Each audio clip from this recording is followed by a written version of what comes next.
నమస్తే, welcome to తొలి వెలుగు. రాష్ట్ర వ్యాప్తంగా కాంగ్రెస్ నేతల్లో కలవరం మొదలైంది. ఎవరికి మంత్రి పదవి రాబోతుంది, ఎవరు పిసిసి అధ్యక్షుడిగా నియమించబోతున్నారు, ఎవరికి కార్పొరేషన్ చైర్మన్ పదవి రాబోతున్నటువంటి చర్చ రాజకీయ కోణాల్లోనూ కాంగ్రెస్ పార్టీ వర్గాల్లోనూ ప్రధానంగా వినిపిస్తున్నటువంటి మాట.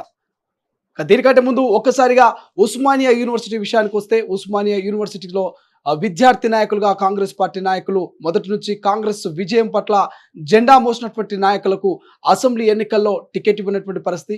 మరి కనీసం కార్పొరేషన్ పదవులైన ఉస్మానియా యూనివర్సిటీ విద్యార్థి నేతలుగా ఉన్నటువంటి కాంగ్రెస్ పార్టీ యువ నాయకులకు దక్కే అవకాశం ఉందా లేదా ఒక్కసారి చూద్దాం. ఇప్పటికే ముఖ్యమంత్రి రేవంత్ రెడ్డి ఉస్మానియా యూనివర్సిటీ విద్యార్థి నాయకుల పట్ల కొంత సానుకూలంగా ఉన్నట్టు తెలుస్తోంది. ఇక విద్యార్థి నాయకులంతా ఉస్మానియా వేదికగా ఎన్నో ఉద్యమాలు చేసినటువంటి పరిస్థితి. అటువంటి ఉద్యమ నేతలకు కాంగ్రెస్ పార్టీ యువ నాయకులకు రేవంత్ రెడ్డి సానుకూలంగా స్పందిస్తున్నట్టు తెలుస్తోంది. ఈ రానున్నటువంటి రెండవ విడత కార్పొరేషన్ జాబితాలో దాదాపు 5 మంది ఉస్మానియా విద్యార్థి నాయకులకైతే ఇక అవకాశం కల్పిస్తున్నట్టు కొంత సమాచారం తెలుస్తుంది. దానికి సంబంధించి నిజంగా ఉస్మానియా యూనివర్సిటీ విద్యార్థి నాయకులుగా తెలంగాణ ఉద్యమంలో అటు కాంగ్రెస్ గెలుపులో పనిచేసినటువంటి విద్యార్థి యువ నాయకులకు కాంగ్రెస్ పార్టీ ఎవరెవరికి అవకాశం కల్పించబోతుంది, ఎవరెవరు ఈ నామినేటెడ్ పోస్టుల రేసులో ఉన్నారు, ఎవరెవరికి కార్పొరేషన్ పదవులు రాబోతున్నాయో ఒక్కసారి చూద్దాం. ఫస్ట్ మొదటగా పూనా కైలాస్ నేత, మునుగోడు నియోజకవర్గానికి సంబంధించినటువంటి పద్మశాలి బిడ్డ పూనా కైలాస్ నేత. పూనా కైలాస్ నేత ముఖ్యమంత్రి రేవంత్ రెడ్డికి అత్యంత సన్నిహితంగా ఉండేటువంటి వ్యక్తి. మరోవైపు స్థానిక ఎమ్మెల్యే రాజగోపాల్ రెడ్డితో కూడా అత్యంత సన్నిహితంగా పూనా కైలాస్ నేత ఉండేటువంటి వ్యక్తి. ఉస్మానియా యూనివర్సిటీలో చదువుకొని తెలంగాణ ఉద్యమంలో కీలక పాత్ర పోషించినటువంటి నిజమైన నిఖార్సు కాంగ్రెస్ పార్టీ నాయకుడు. మొదటి నుంచి కాంగ్రెస్ జెండాను మోస్తూ ఇక ఎన్నో ఏళ్ల పాటు కాంగ్రెస్ ను నమ్ముకొని ఉన్నటువంటి వ్యక్తి పూనా కైలాస్ నేత. పూనా కైలాస్ నేత కూడా ఖచ్చితంగా ఇక కార్పొరేషన్ పదవి వరించే అవకాశం కనిపిస్తుంది. మొదట్లో 2014, 2018, 2023 ఇక పార్లమెంట్ ఎన్నికల్లో సైతం ఎమ్మెల్యే ఎంపీ టికెట్లు ఆశించినటువంటి రీతిలో కాంగ్రెస్ పార్టీ స్పందించలేదు, టికెట్ ఇవ్వనటువంటి పరిస్థితి. మరి ఇప్పుడు కనీసం నామినేటెడ్ పోస్ట్ అయినా ఇస్తుందా లేదా అంటే ఖచ్చితంగా పూనా కైలాస్ నేతకు ఇక కార్పొరేషన్ పదవి వరించే అవకాశం ఉన్నట్టు కొంత సమాచారం అందుతుంది. ఆయనకు సానుకూలంగానే ఇక పూనా కైలాస్ నేత విషయంలో మాత్రం రాష్ట్ర సర్కార్ ఇక రేవంత్ రెడ్డి సానుకూలంగా ఉన్నట్టు తెలుస్తుంది. ఖచ్చితంగా కార్పొరేషన్ పదవి పూనా కైలాస్ నేతకు వచ్చే అవకాశం కనిపిస్తుంది. రెండవ వ్యక్తి చారకొండ వెంకటేష్, ఉస్మానియా యూనివర్సిటీకి సంబంధించినటువంటి విద్యార్థి ఉద్యమ నాయకుడు. ఆయన గతంలో టీడీపీలో ఉన్నటువంటి వ్యక్తి. అనంతరం రేవంత్ రెడ్డితో కలిసి ఇక కాంగ్రెస్ పార్టీలో చేరినటువంటి చారకొండ వెంకటేష్ మొదటి నుంచి కూడా కాంగ్రెస్ పార్టీని నమ్ముకున్నటువంటి వ్యక్తి. కాంగ్రెస్ పార్టీలో యాక్టివ్గా పనిచేస్తూ రేవంత్ రెడ్డితో ఇద్దరు ఒకేసారి చేరినటువంటి వ్యక్తి. రేవంత్ రెడ్డితో కలిసి కాంగ్రెస్ పార్టీలో చేరినటువంటి చారకొండ వెంకటేష్ ఇక ఎప్పటికప్పుడు ప్రతిపక్షాల కామెంట్స్కి అయితే ఇక ధీటుగా కౌంటర్ ఇచ్చేటువంటి వ్యక్తి. ఆయన ఖచ్చితంగా నామినేటెడ్ పోస్టుల జాబితాలో ఉన్నట్టు తెలుస్తుంది. చారకొండ వెంకటేష్ కూడా ఖచ్చితంగా నామినేటెడ్ పోస్ట్ వరించే అవకాశం అయితే కనిపిస్తుంది. గతంలో నాగర్ కర్నూలు ఎంపీ టికెట్ చారకొండ వెంకటేష్ ఆశించారు. చారకొండ వెంకటేష్కి అయితే ఎంపీ టికెట్ రానటువంటి పరిస్థితి. ఇక ఈసారి కార్పొరేషన్ పదవి ఖచ్చితంగా చారకొండ వెంకటేష్కు రాబోతుంది. ఎందుకంటే ఉస్మానియా యూనివర్సిటీ విద్యార్థి నాయకుడు, తెలంగాణ ఉద్యమంలో కీలక పాత్ర వహించినటువంటి చారకొండకు కాంగ్రెస్ పార్టీ న్యాయం చేయబోతున్నటువంటి వార్త కొంత సమాచారం అయితే అందుతుంది. చూద్దాం మరి చారకొండకు నిజంగా కార్పొరేషన్ పరిధి వచ్చే అవకాశం ఉందా లేదనేది. మూడవ వ్యక్తి చరణ్ కౌశిక్ యాదవ్. ఈయన యాదవ సామాజిక వర్గానికి చెందినటువంటి నాయకుడు. అత్యంత కీలకంగా కాంగ్రెస్ పార్టీలో టీవీ డిబేట్లు కావచ్చు, సోషల్ మీడియా డిబేట్లలో నిత్యం టీవీ చర్చ కార్యక్రమాల్లో పాల్గొనేటువంటి చరణ్ కౌశిక్ యాదవ సామాజిక వర్గానికి చెందినటువంటి వ్యక్తి. ఆయన ఎంపీ మల్లు రవికి అత్యంత సన్నిహితంగా ఉంటాడు. ఉస్మానియా యూనివర్సిటీ వేదికగా ఎన్నో ఉద్యమాల్లో పాల్గొన్నటువంటి చరణ్ కౌశిక్ ఖచ్చితంగా ఈసారి నామినేటెడ్ పోస్ట్ రాబోయేటువంటి అవకాశం కనిపిస్తుంది. ఇక రాష్ట్ర ప్రభుత్వం, రేవంత్ సర్కార్ తయారు చేసిన రెండవ విడత జాబితాలో చరణ్ కౌశిక్ పేరున్నట్టుగా కొంత సమాచారం అందుతుంది. ఖచ్చితంగా చరణ్ కౌశిక్ కూడా కార్పొరేషన్ పదవి వరించే అవకాశం ఉన్నట్లు కొంత వార్తలు వస్తున్నాయి. మరొక వ్యక్తి లోకేష్ యాదవ్ ఖమ్మం పార్లమెంట్ కు సంబంధించినటువంటి నాయకుడు. మొదటి నుంచి కాంగ్రెస్ పార్టీని నమ్ముకొని జెండాను మోసినటువంటి లోకేష్ యాదవ్ ఇక ఉస్మానియా వేదికగా అనేక ఉద్యమాల్లో పాల్గొన్నాడు.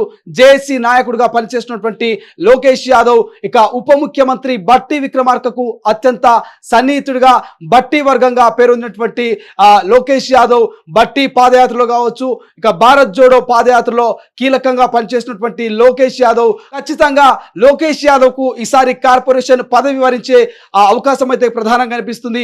లోకేష్ యాదవ్ గతంలో ఖమ్మం ఎంపీ అభ్యర్థి రేసులో కూడా ఉన్నాడు. లోకేష్ యాదవ్ ఖమ్మం ఎంపీ టికెట్ ఇవ్వబోతున్నటువంటి వార్త మీడియా సోషల్ మీడియాలో ప్రచారమైంది.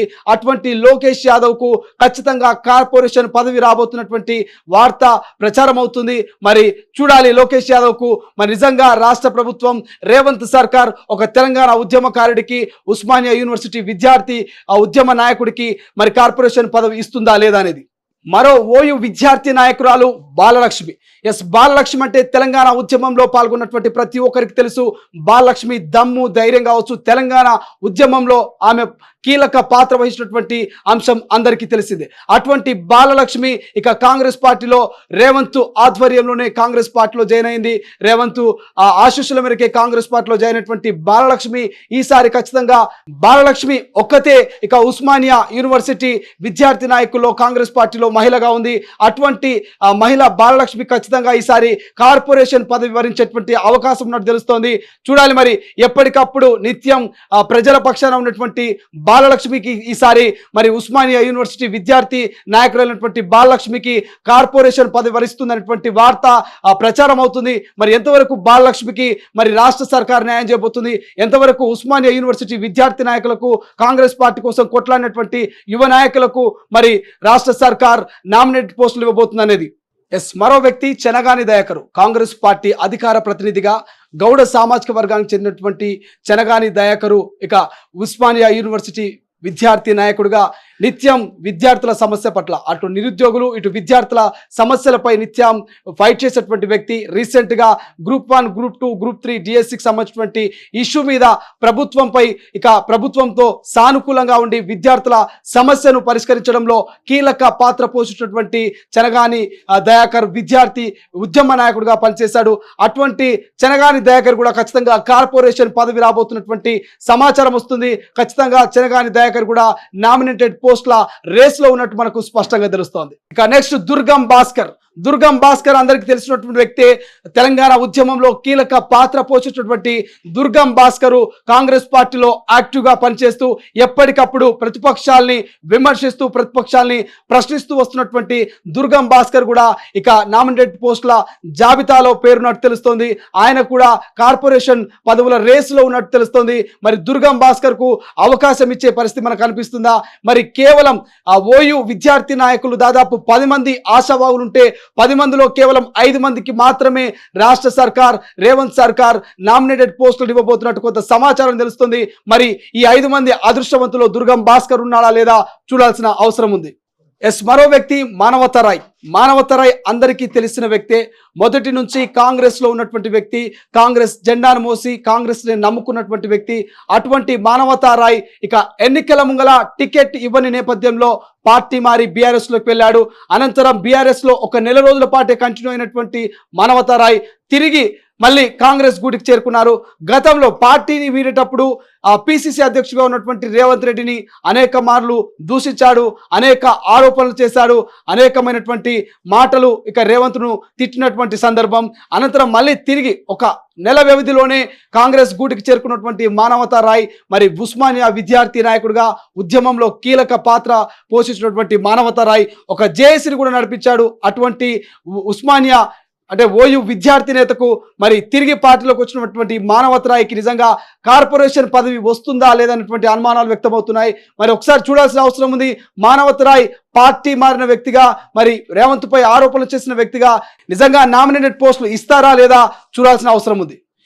ఫైనల్ గా ఓయూ విద్యార్థి ఉద్యమ నేత జేఏసీ నడిపినటువంటి పిడమర్తి రవి గత బీఆర్ఎస్ సర్కార్లో ఎస్సీ కార్పొరేషన్ చైర్మన్ గా పనిచేశాడు. అనంతరం మొన్నటి అసెంబ్లీ ఎన్నికల వేళ పొంగులేటి శ్రీనివాసరెడ్డి ప్రధాన అనుచరుడిగా ఇక పిడమర్తి రవి కాంగ్రెస్ పార్టీలో జాయిన్ అయ్యారు. ప్రధానంగా మొన్నటి అసెంబ్లీ ఎన్నికల వేళ తుంగతుర్తి టికెట్ను ఆశించాడు పిడమర్తి రవి. దాంతోపాటు కంటోన్మెంట్ టికెట్ను కూడా ఆశించారు. అయినప్పటికీ కాంగ్రెస్ పార్టీ పిడమర్తి రవికి ఎటువంటి ఎమ్మెల్యే టికెట్ కేటాయించలేదు. కానీ ఈసారైనా నామినేటెడ్ పోస్టులో మరి పిడమర్తి రవికి అవకాశం వచ్చే ఛాన్స్ ఉందా లేదా అనేటువంటి అంశం మీద చర్చ జరుగుతుంది. కానీ ప్రధానంగా పిడమర్తి రవికి ఖచ్చితంగా నామినేటెడ్ పోస్టులో అవకాశం దొరుకుతుంది. ఆయన ఖచ్చితంగా నామినేటెడ్ పోస్టులు కార్పొరేషన్ రేస్లో ఉన్నట్టు ప్రచారం జరుగుతుంది. చూడాలి మరి ఓవరాల్గా 10 మంది పేర్లు మనము ఓయూ విద్యార్థి నాయకుల పేర్లు తీసుకున్నాము. ఈ 10 మందిలో 5 మందికి మాత్రమే అవకాశం దక్కబోతుంది. ఈ 5 మంది 5 పోస్టులు గాను దాదాపు 10 మంది కొంత రేస్లో ఉన్నట్టు తెలుస్తుంది. మరి నిజంగా అసెంబ్లీ ఎన్నికల వేళ ఎటువంటి న్యాయం చేయనటువంటి కాంగ్రెస్ పార్టీ ఈ తెలంగాణ ఉద్యమకారులకు, ఓయూ విద్యార్థి నేతలకు, కాంగ్రెస్ పార్టీ యువ నాయకుల్లో ఎవరికి కార్పొరేషన్ పదవి ఇవ్వబోతుంది, ఎవరికి మరి కార్పొరేషన్ పదవిని కట్టబెట్టబోతుందో భవిష్యత్తులో చూడాల్సిన అవసరం ఉంది. అసలైన తొలి వెలుగు. ఫాలో వాట్సాప్ @తొలి వెలుగు అఫీషియల్.